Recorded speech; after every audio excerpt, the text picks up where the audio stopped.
Je suis assez mal à l'aise face à cette décision. Je ne vais pas vous le cacher. Je ne pense pas avoir de vérité établie sur ce sujet. Lutter contre les discours de haine, contre des posts, des publications qui appellent à la violence, c'est évidemment un objectif que je soutiens. D'ailleurs, la majorité présidentielle a voulu porter cet objectif dans le cadre d'une proposition de loi qui émanait du Parlement.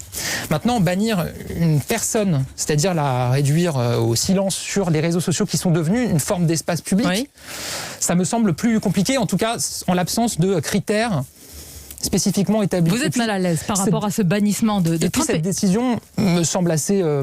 j'ai envie de dire facile. Donald Trump est au bout de son mandat. Je ne sais pas s'il avait été réélu, si ces réseaux et ces GAFA auraient pris une telle décision. Voilà. Je pense qu'il faut que les choses soient dites clairement, qu'il peut être des critères, discuter démocratiquement avec les États. Vous dites qu'il faut dire les choses clairement. Comment on peut condamner ce que vous faites ce matin, une telle emprise des GAFA, mais en même temps appartenir à une majorité, Gabriel Attal, qui milite pour la modération des contenus numériques en cédant donc le pouvoir à ces mêmes entités privées? Mais je vous citais moi-même ces projets-là et je vous disais spécifiquement qu'une publication qui appelle à la haine ou qui appelle à la violence, évidemment qu'elle doit être modérée le plus rapidement possible. Est-ce qu'il faut céder le pouvoir judiciaire et de police? Non, mais c'est ce que vous avez fait avec la loi Avia. Non, la loi Avia, elle a été censurée par le Conseil constitutionnel.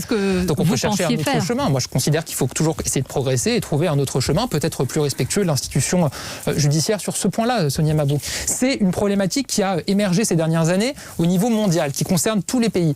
Et nous, on essaye de trouver des solutions. Encore une fois, on y travaille. On peut toujours améliorer les choses. Ce que je vous dis, c'est qu'il y a une différence entre modérer un contenu et empêcher une personne de s'exprimer sur les réseaux sociaux. Merci.